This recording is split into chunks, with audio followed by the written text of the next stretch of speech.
थे, लेकिन भगवान की ऐसी कृपा हुई कि एक हिमालय की सुंदर गुफा देखी। उस गुफा में उनका मन अचानक से जाने का हुआ। वो वहां गए और उनका मन रुक गया। वो कब समाधि में चले गए और समाधि चलती गई चलती गई चलती गई, यानी 48 मिनट से ज्यादा ना ठहरने वाले नारद कई वर्षों तक बैठे रहे, यानी श्राप का असर समाप्त हुआ। वो जगह कौन थी? वो जगह वो थी जहां शिव भगवान ने तपस्या करके और समय आए हुए कामदेव को जलाकर भस्म कर दिया था। इसलिए काम विकार इत्यादि वहां आ नहीं सकते थे। तो नारद जी का मन लग गया वहां पर। अब कोई भगवान की भक्ति करे तो सबसे पहले तो महाराज ये देवता ही भक्ति नहीं करने देते। ये कोई ना कोई महाराज व्यवधान डालेंगे, किसी से लड़ाई झगड़ा करा देंगे, कहो तो परिवार वालों से लड़ा देंगे, किसी की बुद्धि में बैठकर, किसी की वाणी में बैठकर के कहो तो आप ही के मन में बैठ जाएंगे। आपको लगेगा नहीं, अब मैं भगवान की पूजा नहीं करूंगी, अब मैं भगवान का नाम नहीं लूंगा, मेरे साथ ही ऐसा होता है, लोग समझते नहीं है मुझे, मैं भी नहीं करूंगा या ये नहीं करूं। ऐसा करते ही देवताओं का काम बन जाता है। वाह, यही तो हम चाहते थे कि तुम भगवान की भक्ति से हटो, क्योंकि अगर तुम लगकर भक्ति कर रहे हो तो तुम पे प्रभु की कृपा आने वाली है। या तो गुरु की रक्षा, गुरु की दृष्टि आपकी रक्षा करती है, किसी संत के माध्यम से जुड़े हैं, किसी भक्त से जुड़े हैं, साधारण सा ही आसपास का अपना अड़ोसी पड़ोसी के रूप में कोई भक्त भी है, उससे भी जुड़े हैं, तो भी हमारा रक्षा होती है। किंतु अगर आप किसी से नहीं जुड़े फिर भी आप भगवान की भक्ति कर रहे हैं तो ये देवता परेशान कर रहे हैं। तो ये देवताओं ने परेशान किया, इंद्र को डर लगा। इंद्र ने अप्सराएं भेजी नारद जी का मन डिगाने के लिए। अब आप ये सोचेंगे अगर हम भगवान की भक्ति करेंगे, एक व्यक्ति आए मुझसे पूछा क्या अभी भी अप्सरा इत्यादि हैं? अगर हम लोग भगवान की भक्ति तपस्या करें तो क्या अप्सरा इत्यादि आती हैं क्या? मैंने कहा देखो ये अप्सरा इत्यादि तो सब रूपक इत्यादि है, ठीक है, किंतु अगर आप भगवान की भक्ति कर रहे हैं तो कोई ना कोई वासना आपके मन को फंसा ही लेगी, क्योंकि योग माया जो देवी है, भगवान की शक्ति, वो आपके हर एक अवगुण को जानती है। कहां तुम चले जा सकते हो, तो जरूरी नहीं कि वो स्त्री के रूप में आएगी, धन के रूप में आ सकती है, पद के रूप में आ सकती है, मान सम्मान के रूप में आ सकती है। कोई भी एक पूर्व जन्म की या इस जन्म की कोई वासना मन में छुपी रह गई है, उसे निकालकर बाहर सामने खड़ा कर देगी। आप सभी ने भागवत की कथा में जड़ भरत जी की कथा सुनी होगी। वो एक हिरण के चक्कर में फंस गए।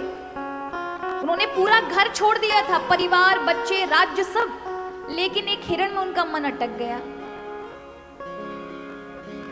यानी उनके जीवन में एक प्रेम की वासना रह गई थी। तो योग माया ने वैसी की वैसी स्थिति लाके, परिस्थिति लाके खड़ी कर दी कि जिसने अपने बच्चों में मन नहीं लगाया, पत्नी में मन नहीं लगाया, बाकी संसार में मन नहीं लगाया, वो हिरण में फंस गया। हिरण से इतना लगाव हो गया उसे कि अंत समय जब हिरण छोड़कर गया तो रात दिन हिरण हिरण हिरण हिरण हिरण के चक्कर में बस प्राण जाने वाले थे। और उनका मन हुआ कि वो हिरण तो न जाने कहां गया, मेरे प्राण निकलने वाले, मैंने पूरा जीवन भजन किया और अब अंत समय हिरण में मेरा मन लग गया। सब जगह से अपना मन खींच करके भगवान में लगाया। तब तक वो हिरण जो गया था वो लौट कर वापिस आ गया और सामने से खड़े होकर के मरते समय उन्हें देख रहा होता है और उनका मन भगवान से छूट के फिर से हिरण में गया, हिरण की योनि प्राप्त हुई। देखो वासना कितनी तेज होती है। इसलिए कौन बचाएगा? गुरु कृपा बचाती है, सत्संग बचाता है, हमारे अवगुणों को दिखाता रहता है। नहीं तो भक्ति, अकेली भक्ति करोगे तो फिसल जाओगे। इसलिए हमारे आचार्य आज्ञा देते हैं, आदो श्रद्धा तत् साधु संगति तत् भजनत क्रिया। श्रद्धा जागे तो एकदम से भजन में नहीं बढ़ो, सत्संग करो, संतों का संग करो। संतों के सत्संग से ही आपको धीरे धीरे भक्ति के विषय में आदत लग जाएगी। सत्संग करते रहो तो भक्ति सुरक्षित रहेगी। तो यहाँ नारद जी के समक्ष बहुत सारी अप्सराएं आई, लेकिन नारद जी का मन नहीं डिगा पाए। आखिर कामदेव को आकर झुकना पड़ा नारद जी के चरणों में। नारद जी ने देखा, तपस्या टूटी। उन्होंने कहा जाओ, मैंने तुम्हें क्षमा किया। देवराज इंद्र से कहना मैंने काम को ही नहीं जीता, मैंने क्रोध को भी जीता, क्योंकि मैंने तुम पे क्रोध नहीं किया। मैंने दो विकार जीते हैं। जाओ इंद्र को कहो भयभीत ना हो। अब यहां से देवर्षि नारद उस समय तक तो ठीक थे, लेकिन जैसे ही वहां से निकलकर, उस स्थान से निकलकर ब्रह्मा जी के पास गए, तो वो इस स्थान की महिमा थी कि वहां पर नारद जी पे असर नहीं हो रहा था, लेकिन जैसे ही ब्रह्मा जी के स्थान पर गए, उनको अहंकार आ गया कि मैंने काम को जीता, मैंने क्रोध को जीता। ब्रह्मा जी समझाते हैं, पुत्र ये सब भगवान की कृपा से हुआ है, इसमें अहंकार मत करो। तो तुम्हें जो कुछ प्राप्त हुआ है या जो भी कुछ महिमा तुम्हारी हुई है, उसे गुप्त रखो, लोगों को मत बताओ। लेकिन नारद जी ने सोचा, ये मेरे पिताजी कैसे हैं, मेरी इतनी बड़ी महिमा, मैंने इतना बड़ा शत्रु को जीत लिया और मेरी महिमा नहीं होने दे रहे, मैं तो भोलेनाथ के पास भी जाऊंगा। और दौड़कर कैलाश पर्वत गए कि भोलेनाथ ने तो कामदेव को जला के भस्म कर दिया, मुझे भस्म करने की जरूरत नहीं पड़ी, क्योंकि उन्हें तो क्रोध आ गया था। मैंने तो काम और क्रोध दो शत्रुओं को जीता है। अब तो मेरी महादेव से भी आगे की महाराज सीट बुक है, लोग महादेव जी से ज्यादा मेरा सम्मान करेंगे, क्योंकि उन्होंने काम को तो जीत लिया, लेकिन काम को क्रोध से नष्ट कर दिया, जलाकर भस्म कर दिया था ना। तो मैंने तो दो विकार जीत लिए। महादेव जी को आकर अपनी कथा सुनाते हैं कि कामदेव को कैसे जीता। महादेव पता है अपना निजी प्रिय समझकर नारद जी को समझाते हैं और कहते हैं, बार बार बिन पौ मुनि तो ही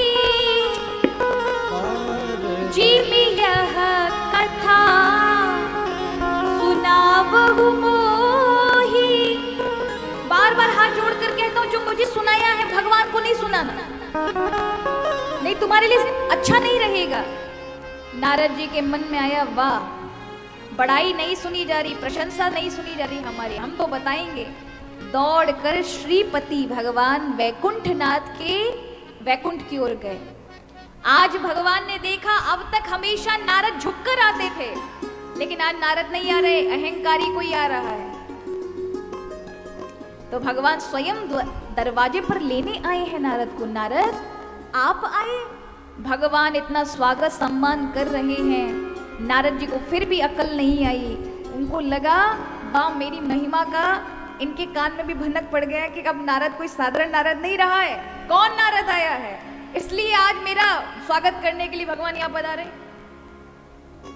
अंदर लेकर गए, अपने साथ बिठाया। अब तक नारद हमेशा नीचे बैठते थे, अपने साथ बिठाया। और कहते ना, अहंकार इतना है, अहंकार ऐसा होता है कि हमारे अवगुण को भी नहीं दिखाता। बुद्धि कभी अपने अवगुण का दर्शन नहीं कर सकती, इसलिए सत्संग की जरूरत पड़ती है, इसलिए किसी दूसरे की जरूरत पड़ती है। क्योंकि बुद्धि को सब ठीक लगता है, जो हो रहा है सब सही है, मैं सही हूं, मैं जो कर रहा हूं सही कर रहा हूं। सत्संग दिखाता है, दूसरा दिखाता है हमारे जीवन में कमी कहां रही है। यहां नारद जी को नहीं समझ आया। भगवान को आकर बोलते हैं, प्रभु आपने सुना? प्रभु ने कहा, इतने दिन कहां थे, अब तक दर्शन नहीं कराया। बोले, प्रभु जी वो ऐसा था, तपस्या में बैठ गए थे और वहां आपको पता है कामदेव ने आके बहुत कुछ किया, उर्वशी, मेनका इत्यादि इतनी सब अप्सराएं नाची, किंतु मेरे ऊपर किसी का असर नहीं हुआ। कामदेव मेरे चरणों में आकर लौट गया। भगवान मन में विचार करने लगे, अच्छा देवर्षि नारद, अब ये देवर्षि नारद नहीं, अहंकार बोल रहा है। मेरे भक्त के जीवन में अहंकार आ जाए, ये मैं होने नहीं देता। इतना सा भी अवगुण आते ही उसकी जड़ें जमे उससे पहले नष्ट कर देता हूं। और आज भगवान ने यही किया। कहा, आप जैसे महात्मा ही ऐसे काम कर सकते हैं। तो नारद जी कहते, प्रभु बस आपकी कृपा से, बाहर से शब्दों से कह रहे हैं, आपकी कृपा से। मन में अहंकार है, मन में ऐसे फूले समाते हुए अहंकार में जैसे ही वैकुंठ से निकले भगवान की माया चारों ओर फैल गई। तभी सामने से एक सुंदर सा नगर दिखा जिसमें एक राजा थे जिनका नाम था सीलनिधि और उनकी एक कन्या थी विश्वमोहिनी। उनके रूप को देख करके नारद जी के मन में, जो अभी तक थोड़ी देर पहले सोच रहे थे काम को जीता, उनका मन काम में नहीं फंस सकता, किसी स्त्री में नहीं फंस सकता, किसी व्यक्ति में नहीं फंस सकता, वो उस स्त्री में फंस गया जो भगवान की माया थी। और भूल गए कि उन्होंने क्या जीता, सब बुद्धि से भ्रमित हो गया और सोचने लगे बस भगवान का रूप मिल जाए तो इस कन्या से मेरा ब्याह हो जाए, ये मिल जाए। बताइए भगवान की कितनी बड़ी माया है। नारद जैसे भजनानंदियों को मोह में डाल सकती है और आप और हम फंस जाएं तो महाराज कोई बड़ी बात नहीं है।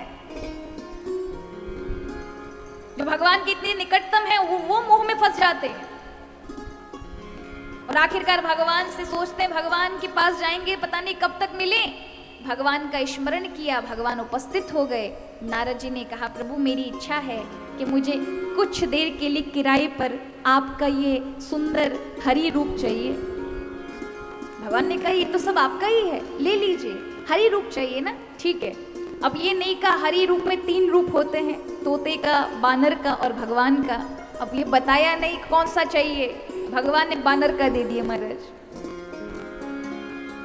अब ये बानर का रूप नारद जी का है तो सही, लेकिन लोगों को नारद जी दिखाई पड़ रहे हैं। बानर किसको दिखाई पड़े? विश्व मोहिनी को, जो सीलनिधि राजा की कन्या, जिस पे नारद जी का मन अटका है, जिससे नारद जी ब्याह करना चाह रहे हैं, उसको नारद जी बानर रूप में दिख रहे हैं। और वहीं पर शिव गण, जब नारद जी भगवान से वर प्राप्त कर रहे थे कि मुझे हरि रूप दे दीजिए, वहीं पर शिव जी के गण 2 खड़े थे, उनको दिखाई पड़ रहे हैं। बाकी सबको तो नारद जी दिखाई पड़ रहे हैं। भगवान की ऐसी माया। गए हैं, विश्व मोहिनी ने देखा भर तक नहीं ये बानर कहां से आ गया, और नारद जी बार बार जाने का आगे प्रयास कर रहे हैं। खड़े हो जाते उसके सामने, वो देखती भी भर तक नहीं, मारा पीछे मुड़ जाती है। सभी राजाओं के आगे आगे जाकर खड़े हो जाते हैं, अब मेरे गले में माला डाले, लेकिन वो देखती भी नहीं। फिर तो नारद जी को बड़ा दुख हुआ। तभी भगवान एक राजा के रूप में आए, विश्व मोहिनी ने उनके गले में माला डाली और भगवान लेकर विश्व मोहिनी को गए। नारद जी बड़े दुखी होते हैं। तभी महाराज वहां पर शिव गणों ने आकर के नारद जी से कहा आप इतने सुंदर लग रहे हैं तो राजकुमारी तो आपको ही वरती, इतनी सुंदर लग रहे हो। नारद जी को लगा सच में सुंदर लग रहे हैं। तो उन गणों ने कहा कि अपनी सुंदरता कम से कम सरोवर में तो देख लो, कितने सुंदर लग रहे हो। और नारद जी ने जैसे ही जाके सरोवर में देखा तो वहां भगवान का रूप ना होके बंदर का रूप था। क्रोधित हो गए, श्री हरि ने मेरे साथ छल किया। ध्यान लगा के देखा वो राजा कौन है, तो भगवान वैकुंठ ना दिखाई पड़े। ओहो, एक ब्याही तो करना चाहा था, वो भी मेरे से छीन लिया। हम भी तो यही करते हैं ना, भगवान कोई चीज ना दे तो भगवान से कहते हैं हे प्रभु यही तो मांगा था, वो नहीं दिया गया आपसे। रात दिन आपकी भक्ति करते हैं, और जो चीज आपके लिए सही नहीं है, आप लाख प्रयास करें आपको मिल नहीं सकती। जो आपके लिए हितकर नहीं है, एक बार प्रयास करिए, 2 बार करिए, 3 बार